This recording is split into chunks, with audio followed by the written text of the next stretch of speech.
Do you want to host this one? You're in charge. You're the MC. Sure. Good, because if I did it, it's just going to get dark and sad. Gotta keep it upbeat and happy. Yeah, that's your territory. Okay. All right, take it away. Should I do like a classic? I didn't see Oh you man, I haven't heard the classic in a long time. I think people miss it. Okay. It's not going to be as classic because I'm probably going to leave in this little preamble. That's fine. Go for it.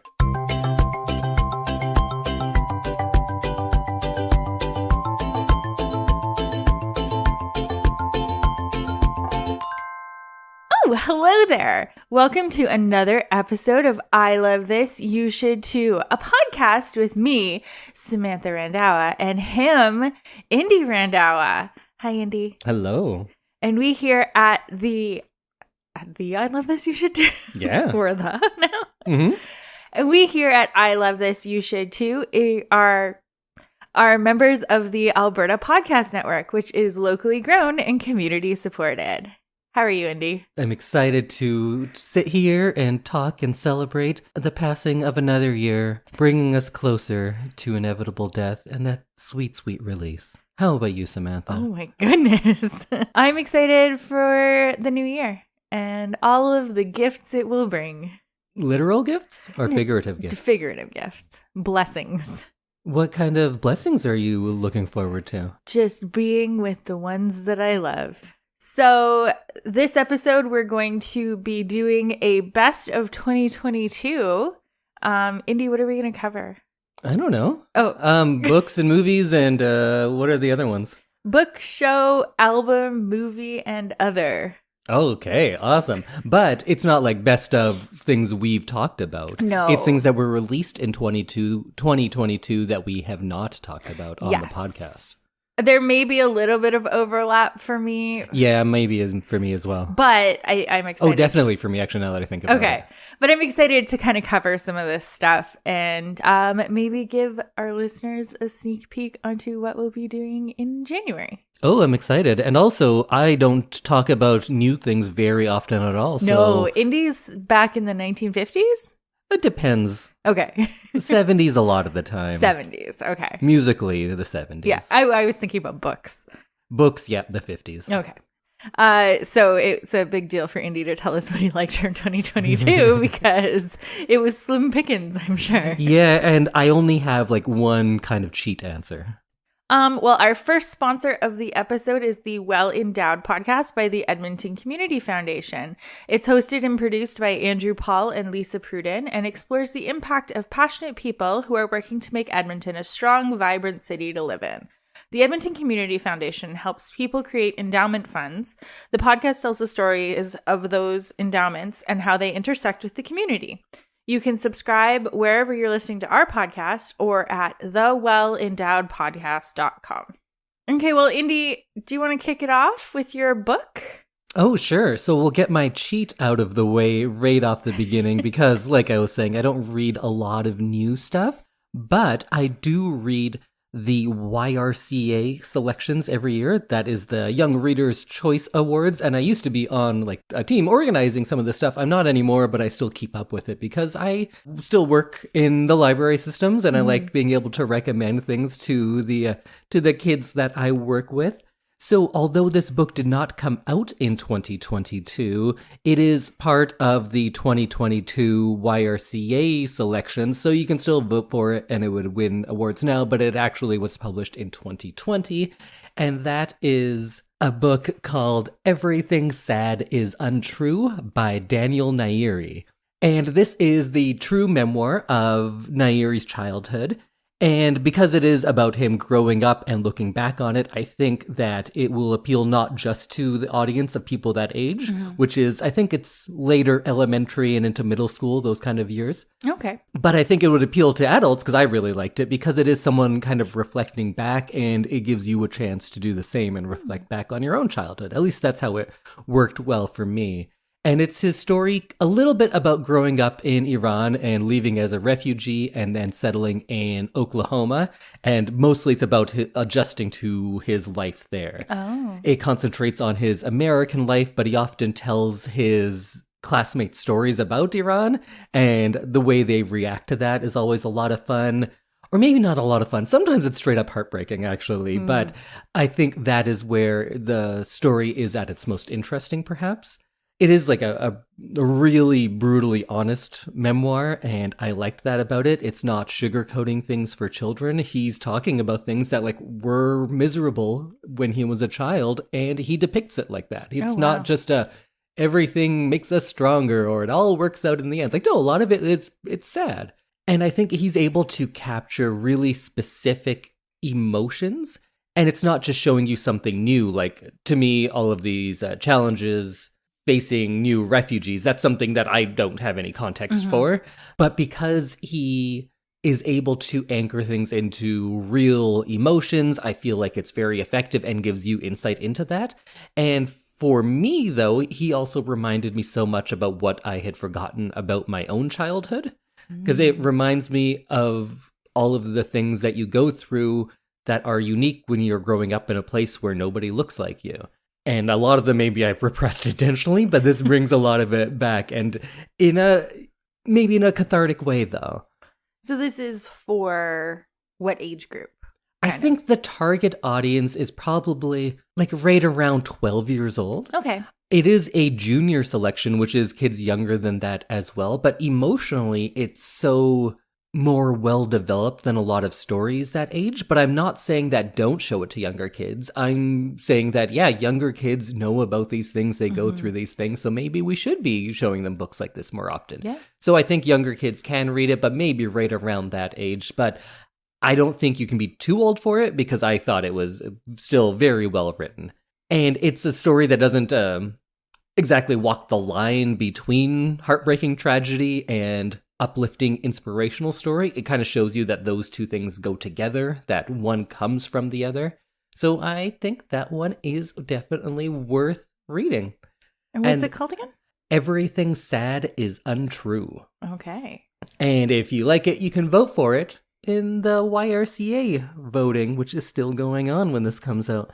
And also, I just did an episode of Overdue Finds, the EPL podcast, One about of our favorite podcasts.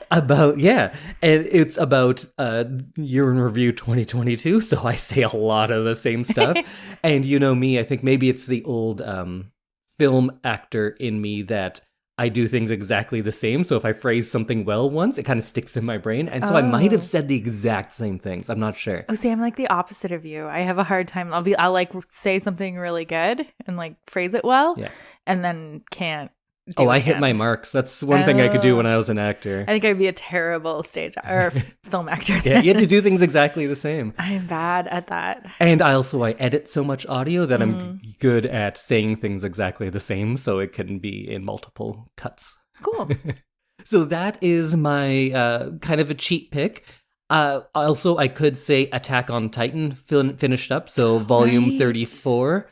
But I think that also was published in 2021 in Japan, and we just kind of got things a little later. But maybe I'll do that as a pick of the week in the future. Sure. So Samantha, you've read quite a few books that you talk about on here, and you read a lot of contemporary things. I do. I read a lot of stuff that came out in 2022. What's your pick of 2022? Well, if you are a avid listener of the podcast, you will have heard me talk about the Colleen Hoover book, It Ends With Us. Right. So the sequel came out this year. Oh, yeah. You were going to read. You talked about it a little bit on the podcast. Yeah. So It Starts With Us is the second book in this series. And I'm not sure if it's just 2 books or if there will be a third. But book 1 kind of gives you Lily's story as she's divorcing her husband, Ryle, who is abusive. And Ryle? Ryle. R-Y-L-E. Oh, it bugged me because Ryan and Kyle, yeah. But to me it sounded like he's all riled up. I think it's a nickname. I think his name is actually Riley. But that's okay. You know what? That's not a thing to get stuck on. Nope. So keep going. Anyway, it did bug me too because Ryle is not her name. It's Kyle.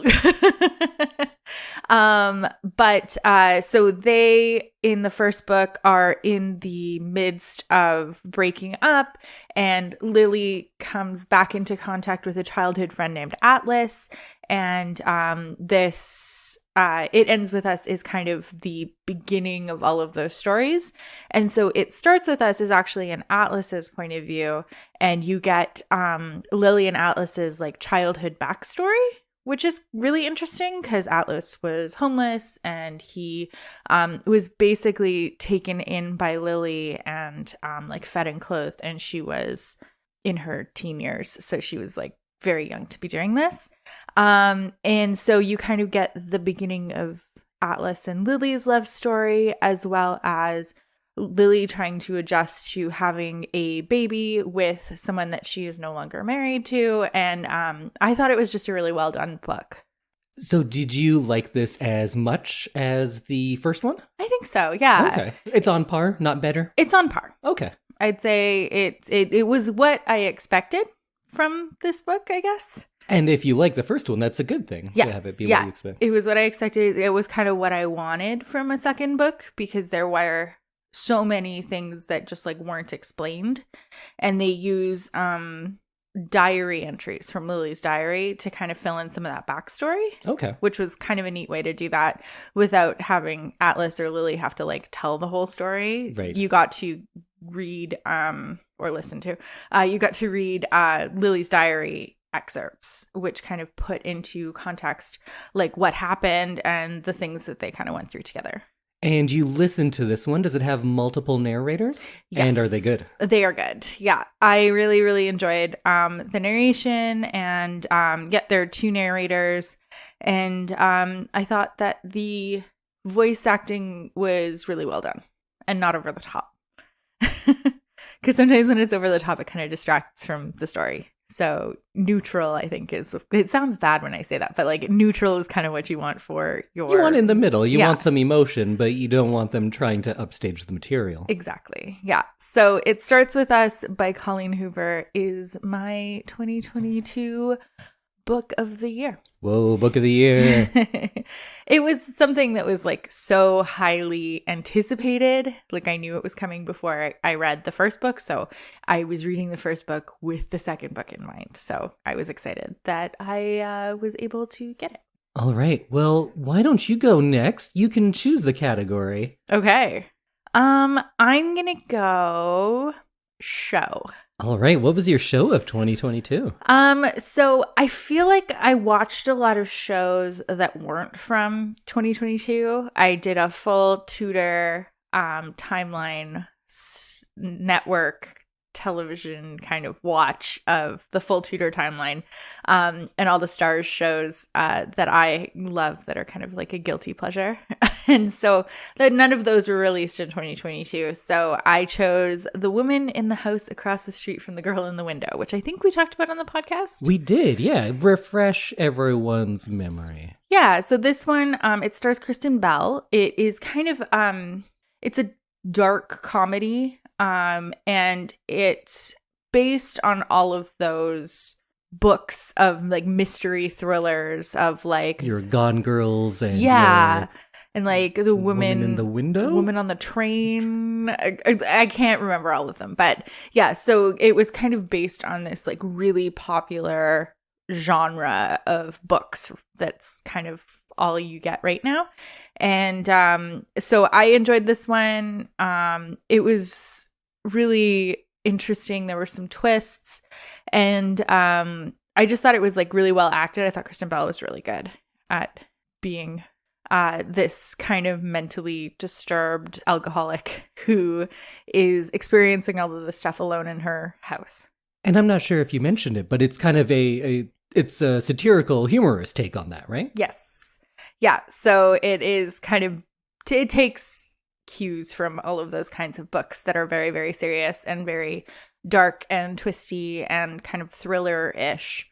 So this was kind of a fun response to it. And there are some funny moments. And I think that it's kind of a nice watch if you enjoy that kind of book. And it's just one season, correct? It's just one season. And that's it? It's like a miniseries kind of? It is a miniseries, so I don't think that there will be anything else. And where can people watch it? It is a Netflix original. There you So go. I assume that you can get it everywhere on Netflix. So you can watch The Woman in the House Across the Street from the Girl in the Window, which even the title is kind of a conglomeration of multiple books titles. And you can let me know what you think of it if you liked it. Yeah, let us know your picks from 2022. I'm always interested for recommendations. new materials to watch and listen to. And every now and then, it happens so rarely, but I kind of forget that people take us up on our recommendations, because Andrew was just posting about the Bright Eyes Christmas album. And I was like, oh yeah, I forgot that people sometimes listen to us. I do like that. And I love when people get back to us. My friend Kim is currently, she just finished all the Step Up movies, and she had very strong opinions about what she thought of them. Oh, that's fun that she talks to you about that, because I just got a question. It said, why do they burn the things at the end of Citizen Kane? And then I was like half asleep at the time. So I responded though, but half asleep, I'm still pretty coherent. So I said, literally, I think it's just because they didn't want to take the time and effort to go through cataloging and selling everything. But figuratively, I think it's symbolic about how one man who tried to make material wealth his legacy, and that can't be a sustainable legacy, and all material wealth is ephemeral, which I think might be correct, right? That sounds right. Yeah. Yeah. You're very coherent when you're half asleep. I think I'm more coherent. I'm always amazed whenever we are both sleeping and we have to get up and do something really quickly. It's like you're always on it, and I'm not.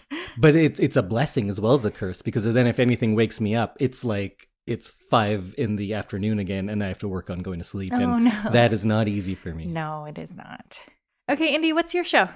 My show, I think I only watched one show from 2022. Maybe.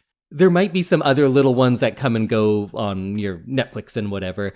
But one that stuck with me is The Rehearsal. Okay. And The Rehearsal is a show from Nathan Fielder. So if you're familiar with Nathan For You, then... I think you talked about. No, not on this, but I will, because after watching The Rehearsal, I started rewatching old Nathan For Yous, and they're very good. So I think you can only watch this on HBO, or in Canada, I think Crave might have HBO things. Oh, okay. But that's where the show is from. And the premise of the show is silly.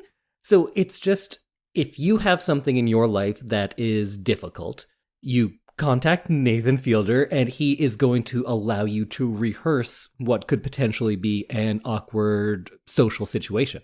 So, for instance, one of the episodes is there is a man who has a group of friends. They all have PhDs, and they assumed he did, and he just went along with it. And he's like, I had to tell them that I have a bachelor's, and I want to rehearse that.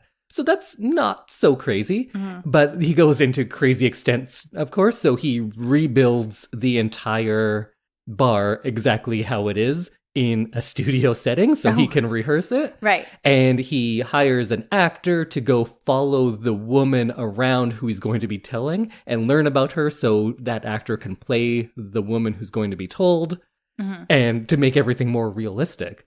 And if you're familiar with Nathan For You, it's funny. It's a comedy. Well, it's a fine line.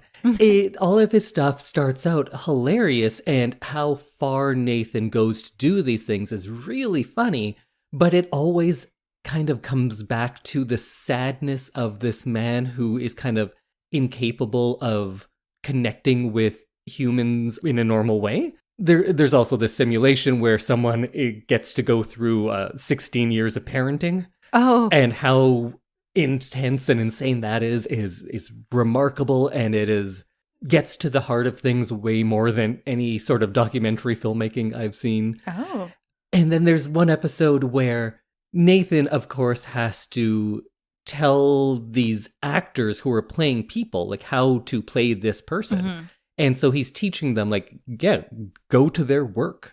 Try to get an in, try to listen to them, try to learn who they are. You have to be aggressive and do this. Oh. And then he's thinking wait, am I a good teacher? That guy wasn't listening to me. So of course, in the vein of the show, he recreates the lesson he just taught, but he hires an actor to play himself. And now he plays the actor who was listening to the lesson. Oh. And then he's thinking well, I don't really know I'm not getting through to him, so I need to learn more about this actor that I am playing. So then he starts following the actor around and becomes that human. Mm-hmm.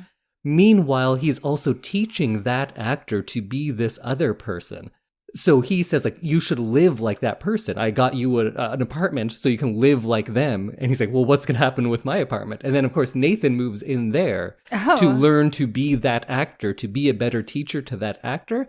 But that actor is now being a different person. So then Nathan has to go into a third house because he's now being an actor who is being taught by Nathan, being played by an actor, and needs to be playing this third real person. Oh my God. And it's just these layers of insanity that really comes down to some really kind of sad and beautiful things in the end. Oh, wow. So the rehearsal, if you can get into it, it's worth your time. Mm-hmm. It is remarkable, and it is not something that I can very easily tell you about because that little explanation I gave is so convoluted and ridiculous. Mm-hmm. And that's like the tip of the iceberg. It goes to so many other bizarre places after that. Yeah, it seems like you have to watch it to really appreciate it. I would say so. Yeah. And the first episodes, I think, are like a nice ease in, and then it starts getting so bizarre and over the top and kind of amazing. So go check out Nathan Fielder's The Rehearsal. Okay. That's a fun idea for a show, for sure. And after I do my Nathan For You rewatch, maybe that'll be my thing of the week eventually. Okay, sounds good. I feel like I've seen a little bit of Nathan For You just because you've been watching it. And I think I tried to explain one episode to you, and you were just like, oh, like, is that a joke? Is this like weird on purpose? Is this a game show? I don't know. Mm-hmm. And yes. Yes. Yes. I like when the answer is just yes, all of that. Okay, well, Nathan, what is it called? The Rehearsal. The Rehearsal. So I think the next category that we should do is album. All right. Do you want me to go first or do you want to go first? Well, I think I know what yours is. Yeah. So, you know what? We all know what yours is. Let's hear it. Okay, so to nobody's surprise, my album of the year is Midnights by Taylor Swift. If you've been a listener of the podcast for a very long time, you know that I love Taylor Swift. In 2021, I was in her 0.05% of listeners on Spotify. Unfortunately, I didn't get that title again because I was not at work listening to Taylor Swift every single day. I think for this podcast, you talk about Taylor Swift so little relative to the space she has in your heart in your day-to-day life. True. Because you mention her like every now and then. Yeah. But in your life, like what percentage of music that you listen to on your own is Taylor Swift? So this year, 2022, I'd say probably like 50%. What? Oh, I've that's diversified surprisingly a little bit. Because I've never, and this is not an exaggeration, in the last 2 years, I've never heard you listen to music that wasn't Taylor Swift. Oh. Huh. It must happen at some point. It does. Whenever I hear your music, it's 100% been Taylor Swift. Okay. Well, yeah, that's probably true. So Midnights is the 10th studio album, and it is all original music by Taylor Swift. It's the first album since Folklore and Evermore came out in 2020. I think I talked about Folklore on the podcast. You did. Yes. So this is definitely a different kind of album from Folklore and Evermore, which were a little bit more like low and vibey. Does that make sense? It does.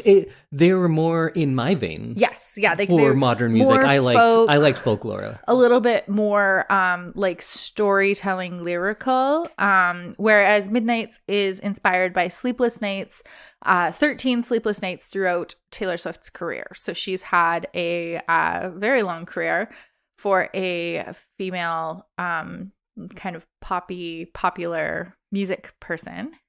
So it contains almost like confessional type of lyrics. Of course, a big thing in Taylor Swift world is who she's dated and some of the like famous people that she's dated. Has she dated famous people? Yes. Does it come up in her music ever? No, never. So yes, so she has written a few albums about some of the men that she's dated and how they treated her. And so this is kind of a little bit of an extension. What I really like about this album is that the each track you can kind of see where in her discography it kind of comes from. So she actually literally samples some of her other songs in kind of background vocals or like beats and stuff.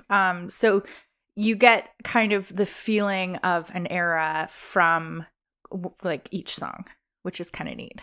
So going through and listening to it for the first time, it was really cool to like go through and be like, okay, this one sounds like Red. This one sounds like Folklore. Oh, that's fun. It's almost like a retrospective in some ways. Because it's like throughout her career, she's writing songs about moments in her career where she was a sleepless night. And so, and you get a little bit of 1989. She samples some of 1989 in a few of the songs, which is kind of neat.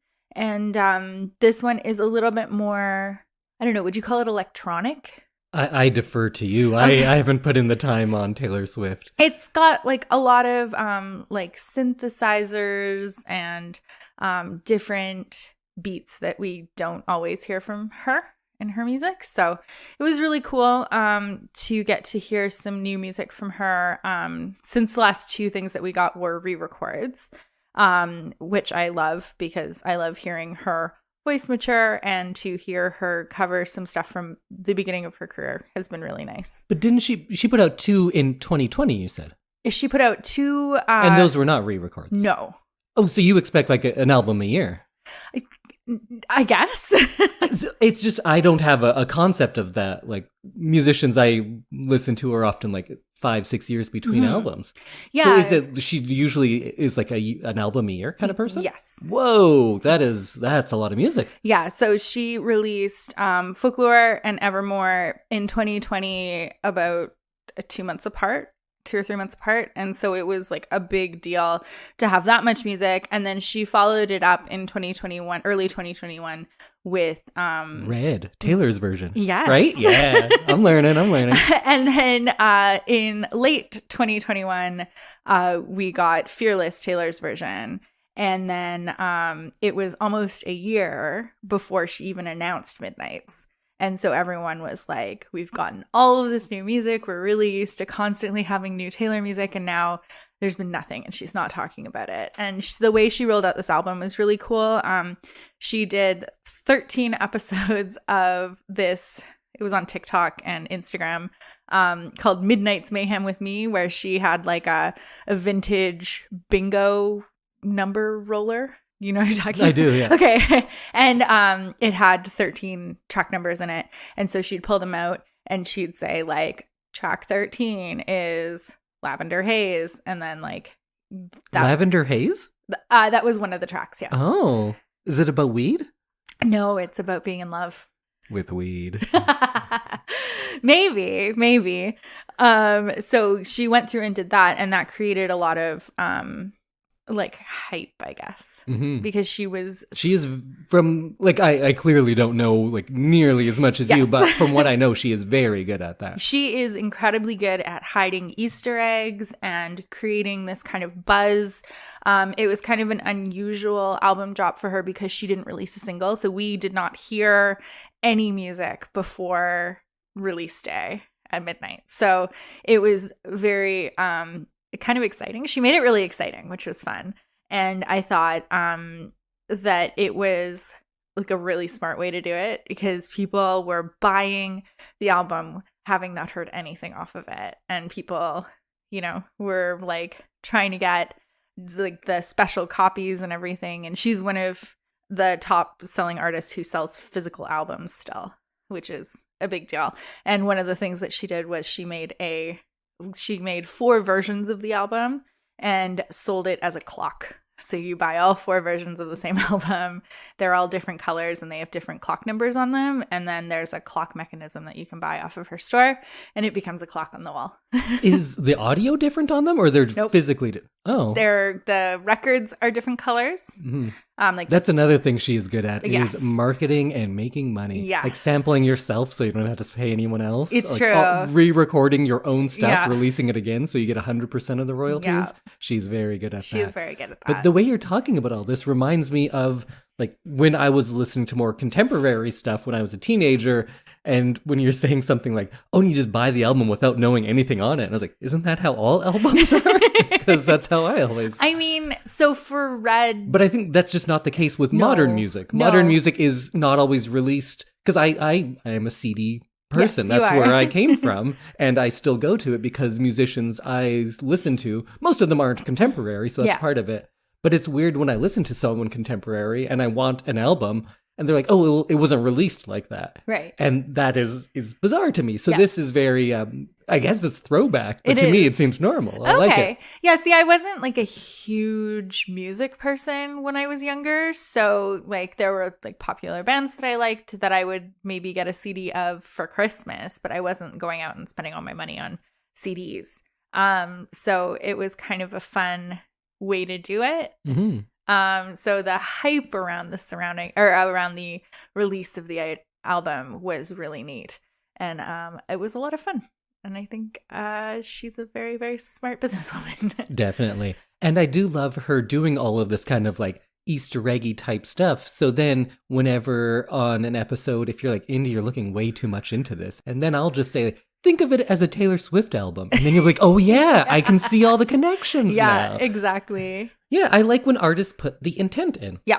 They're putting in the work and they're thinking about it. I don't want something that is haphazard and slapped together. I want someone to do art with intent. Yes. Whether I agree with the merits or the intent, Yeah. I want them to put that work in, and Yeah. I appreciate that. Oh, she 100% does. She said she released a music video for one of the songs off this album called Bejeweled, and it was so she did an interview after, and she said they had a PDF of all of the Easter eggs that were in this music video so that the filming team and the people in the video could make sure that they were hitting their marks and getting like all of the correct stuff in there. And it is so fun as a fan to get to go in then and like just know that it's like chock full of Easter eggs and like pull everything out. And I was texting some of my friends who are big Taylor Swift fans as well, and just being like, oh my god, did you see this? Oh my god, this is the next re-record. Oh my god, this is what's coming next, and like maybe this is when it is, and you get to pull all of these cool things out. And I like love that.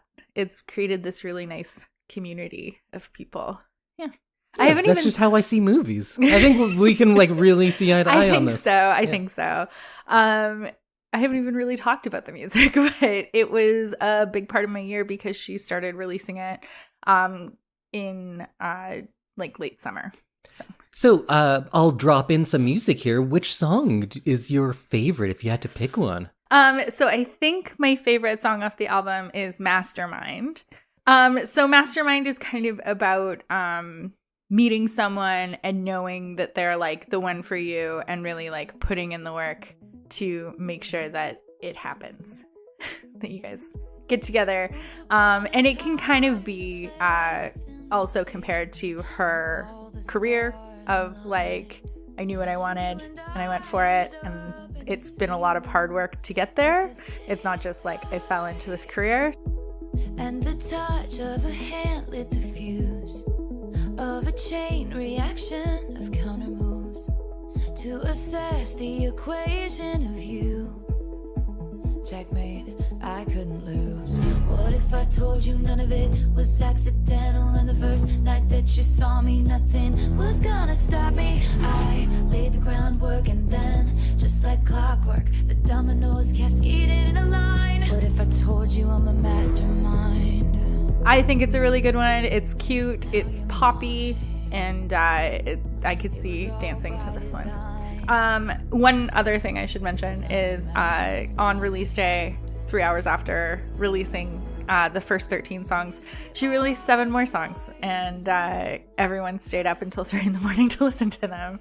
And this is how you can tell Samantha loves Taylor Swift. I can't get her to stay up late for, like, literally anything. I've never been able to. Our wedding night, you stayed up late. Yeah. But as soon as we got into a hotel, you really wanted to crash. And I was like, no, free hotel room. So you stayed up for a little bit with me, but not that long. New Year's Eve, like 12:30 maybe, you'll want to crash. Yeah.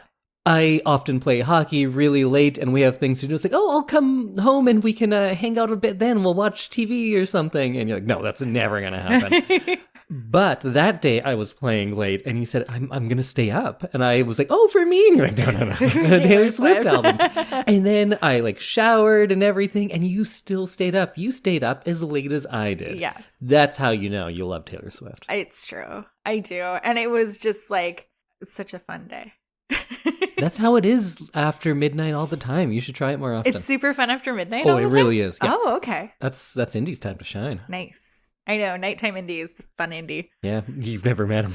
Only a couple times. So, Indy, what is your album of the year? My first inclination was to go with the new Black Star album, No Fear of Time. And Black Star, their first album, was one of my favorite albums ever. Definitely my top 10 favorite hip-hop albums. Maybe just albums, period. That is Mos Def and Talib Kweli. But it's only available on the Luminary subscription service. Oh, boo. So, you know what? I'm just going to pick something else. And I'm going to go with something a little more obscure, or at least I think. And that's the album El Bueno Y El Malo by Hermanos Gutierrez. Oh, okay.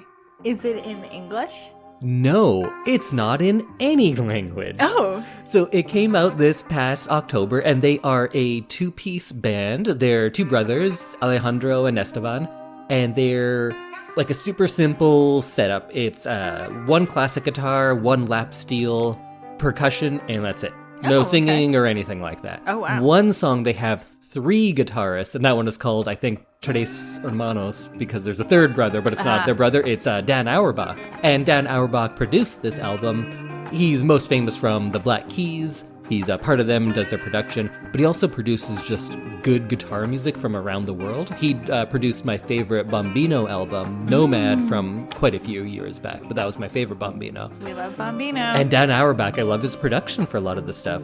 So this album, and we'll play some in the background now because it can go in the background of everything. It takes a lot of influence from Ecuadorian music of the 40s and 50s, as well as like Western films of the 50s and 60s.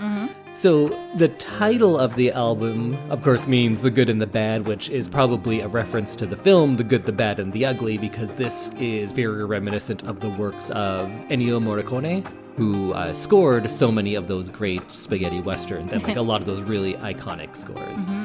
So I love their music. It's really relaxed, but has a certain intensity despite that. I think this is perfect music for your next haunting HBO show. If there's a scene where someone is burying a body out in the desert in the middle of the night next to a bonfire, this is the kind of music that should be playing. I love when you can hear something and be like, man, this would be on this kind of show. Yeah. Like you just really get that feeling. So go check it out. It's called El Bueno Y El Malo, and it's by Hermanos Gutierrez. Awesome. Okay. All right, Sam, what do we have next? It's movies, right? Yes. What is your movie of 2022? So I realized I don't watch a lot of movies by myself, which is odd because I'll watch 4 episodes of television. This is the struggle. Yes, but You'll I always won't be willing to watch exactly. 5 hours of TV, but it's like, can we just watch a movie? And you're like, too much of a commitment. Seems like, yeah, too hard. So I watched this with my stepdad who broke his foot, so we had to have a low-key kind of thing to do. So we watched Where the Crawdads Sing. I really enjoyed this one. It was a beautiful movie. And it's about a woman who raises herself in the marshes of the Deep South, and I believe it's South Carolina. And then she becomes a suspect in the murder of someone who she was involved with. And a lot of it is kind of prejudice against her. They call her the Marsh Girl because she's kind of an outsider, even though she's just outside of the town. She kind of lives in this solitary world, and it's kind of a story about the people who help her along the way and who kind of are involved in her life, even though she lives a very solitary life. It was a slower movie, which I feel like it's more of an indie movie if it's a little bit slower. And it was just beautifully shot. I remember the hype about it coming out because of the hype from the book. And then it came out and I just kind of didn't pay attention because we haven't been going to theaters really. So that was part of it. So yeah, it's kind of fun to get reacquainted with these things on their second time through. Yes. And in true Samantha fashion, Taylor Swift wrote an original song for the score. So it's very, very cool. And we'll listen to it at some point, I'm sure. But I just thought it was such a great addition to this movie. So that's Where the Crawdad Sings. It was released this year, and it is 2 hours and 5 minutes. So, Indy, what's your movie of the year? I think I've only seen 2 2022 movies. I had a hard time with that. You do watch a lot of those like new Netflix releases, though. But you also watch them. Those are the only movies you'll watch on your own. And then I'll be like, oh, was it good? And you're like, yeah, not really. You love consuming things you don't really like that much, which is an odd thing that I'll never quite understand. Yeah, I don't really understand it either. Because you say it's easier, but you don't like it. Yeah, it's true. Which is kind of how like you like eat as well. Yeah. You're like, why are you eating that? You don't like that. It's not good for you. You're like, yeah, but it's here. It's true.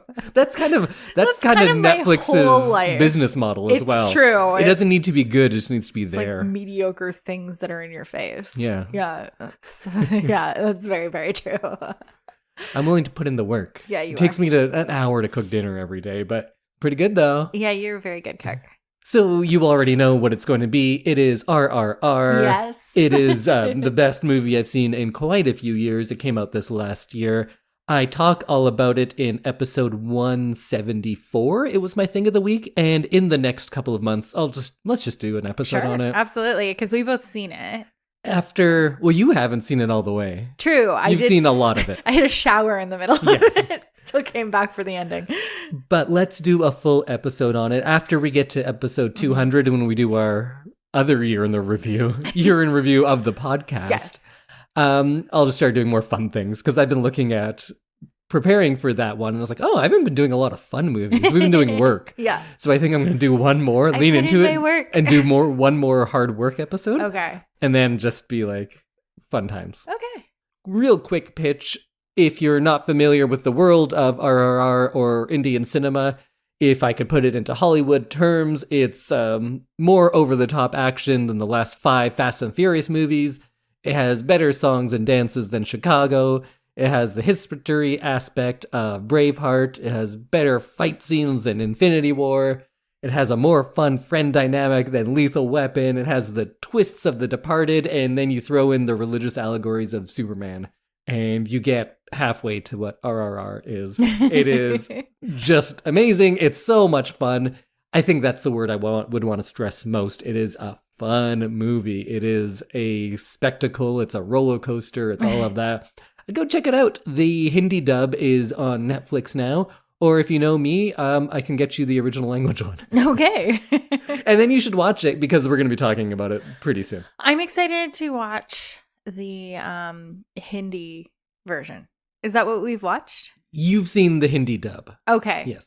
Okay. I want to see what's the original language. Tagalu. I'm excited to watch that version. Yes, I have it now, so we can excellent. We can watch that.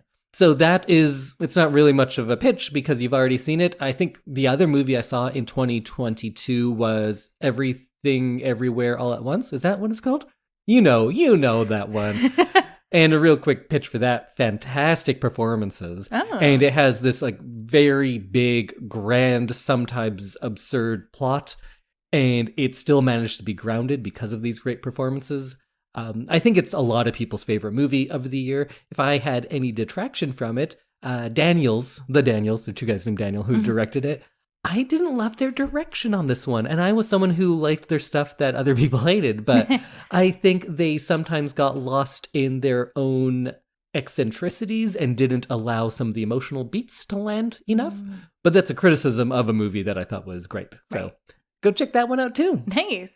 We got a 2-for-1 there. Yeah. Nice. 2 halves. So our final category is other, and I think we left this one pretty open. I have nothing. You have nothing? I can make something up. Okay. That's what I've been doing a lot of the time. Indy's very good at ad-libbing, which I am not. I have notes in front of myself. I had notes for some of this, but I also had a rehearsal run kind of because I recorded the EPL podcast that's where right. half of the stuff I said there. Are you hitting your marks? Oh man, I'm hitting them. Although I did say on the EPL podcast, talking about RRR, I said, I can't spoil this movie because how can you spoil a roller coaster?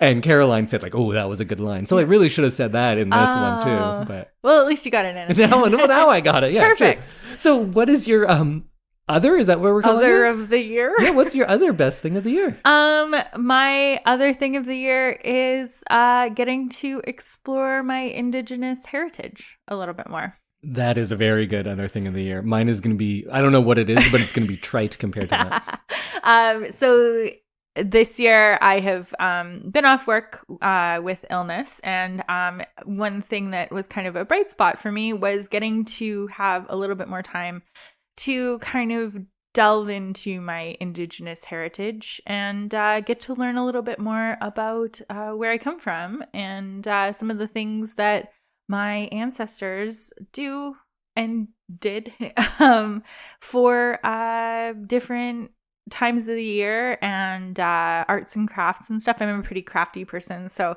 I've recently started beading and making some Indigenous kind of designs of earrings and that kind of thing. So it's been kind of a fun way to connect with my past. That's pretty awesome. And I think that's just good advice too for people. Sometimes if you didn't grow up in a certain culture, but you have links to it, it might be hard to find a way in. So finding a way in, for you, it's beading is a big part of it because it's touching on those things that you already have an interest in. Exactly. And then it gives you a good in to the culture and then you can expand from there. Yeah. And this is also kind of coming from a time where I've gotten to meet a lot of my birth family in the last couple years. And this year I got to go down to Washington and meet some of our biggest listeners, my family from Chelan, Washington. Oh, awesome. That's who's listening in Washington. I was hoping it was my family in Washington, but it's your family it's in Washington. my family in Washington. So hi to everyone there. Hello. Happy New Year's. So when we got to meet up, we drove over the border and met up with them just on the other side of the border in Washington. And they were like, oh my God, we've listened to every single episode of your podcast. We love it. Wow. Yeah. So I said, I'll give you guys a shout out. Well, thanks for listening. And also, we give shout outs to everyone. So if you just say hey, I listen all the time, I love it. Yeah, we'll talk about you. Exactly. Because we don't have many fans. You know what? Where we blew up this month? Massachusetts and Louisiana. Oh, weird. Yeah. So if that's you, thanks. Thank you guys. So yeah, that's my other of the year. I think it was last Christmas maybe. I got us both those I can't remember which one of those ancestry DNA type things. Yeah. And mine, incredibly boring because it was 100% of very specific region in Northwest India, and that's it. Yeah. And they said maybe 0.01% South Indian. I was like, that's how diverse that makes I am. sense. Yeah. But India's map is one color. Yeah. Mine, I'm a lot more multicultural than I thought. All over the place, which was a place. surprise for us. Yeah. So that was a pretty cool thing to get. Mm-hmm. And also, if any of your family members have committed murder now, maybe this will lead to their arrest. Yes, exactly. People say that as a bad thing, but it's like, if someone in my family has been murdering people, maybe they should be found out. I'd like to get them off the streets. Yeah. Yeah, absolutely. It's more likely they're going to murder you. Yeah, exactly. People murder their family members most of all. Yes, true. So stay safe. That's why I have such a hard time sleeping. Get your DNA checked and stop murder. Yeah, stop murder, everyone.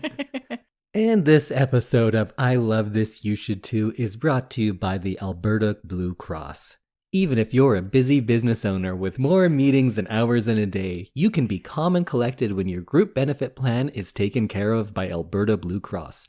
Your employees can manage their own health, dental, life, and disability coverage anytime on any device, making it easier for them and for you. To learn more and to explore your options, head to ab.bluecross.ca.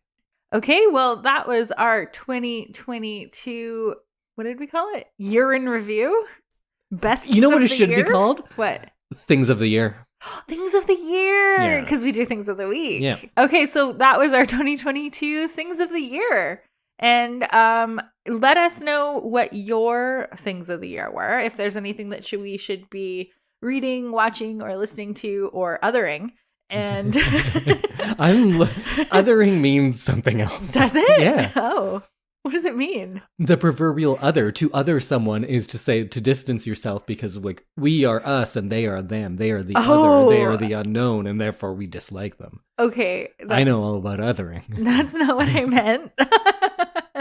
Less othering. Do you have a something you're most looking forward to for a 2023 release? I don't know. I think the next Taylor Swift re-record. Right. Which I think is going to be Speak Now. All right, you heard it here, folks. Speak Now, coming out in 2023. If you watch the Bejeweled music video, you'll know it's Speak Now.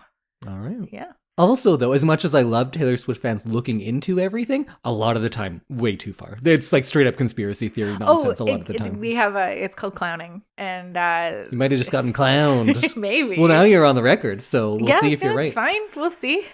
I think mine is the sequel to Spider-Verse. Oh, yeah, that's Across right. the Spider-Verse, I think it's called. A new trailer just came out. I'm not watching anything because I'm going to go see it. My friend Kristen in Vancouver, she and her partner watched Spider-Verse, and she sent me a very nice message about our episode. So. Oh, nice. I loved that episode. It is our longest episode ever. Oh, by far. It's just about 2 hours. Oh, my goodness. I went off on Spider-Man. I love that movie. It was great. Kristen said she cried at the end. When I was like, I was getting a little... Yeah, all right, Kristen, we love you. We You're love the best. you, Kristen. Kristen was my first order from my business as well. So we love Kristen in this household. Big and fan. Lauren and her partner Lauren, but we love both of you. Thank you. But especially Kristen, right? Yeah. I actually met Kristen in a Taylor Swift Facebook group. Oh. Yeah. Wow, full circle. Full circle. She's the one I talk to about Taylor Swift so that you don't get really annoyed with me. I'll listen. I just don't have the insight. It's a kind of a one-way conversation. Like if I were to talk to you about the Miami Dolphins, it's gotten a little bit like that. Yeah, okay. Where you're just like, yeah, what are you gonna do? Jalen Waddle, man. Jalen Waddle and Cheetah. What Teal and orange. So that's my comeback. Okay, everyone. Well, we will see you in 2023 when we start our year with my pick for the week after. I think the people know what that means. Okay, great. I assume so. If you listen, I just want to know now. What's your movie? My movie is going to be... Is it? Well, you just didn't know. You're not supposed to say it. Oh, sorry. I'm bad at those. But also now that you... Well, I'm not going to say anything more. You know what I might do? I might bleep it. Okay. Because I was going to complain about something else, but that would give it away. Oh, yeah. Okay. That makes sense. Sorry. I can't believe you told me. Very good. I like it. I'm very gullible. No, that's good. I wanted to know. Okay, great. Cool. I look forward to hearing about it for the first time next week. Next week. All right. Happy New Year, everyone. Happy New Year, everyone. What's your Happy New Year sound? You can't do ho ho ho anymore. The sound effect for New Year's is just like a champagne cork popping. That makes sense. So it's like... Good job. Thanks. All right. Bye, everyone. Bye.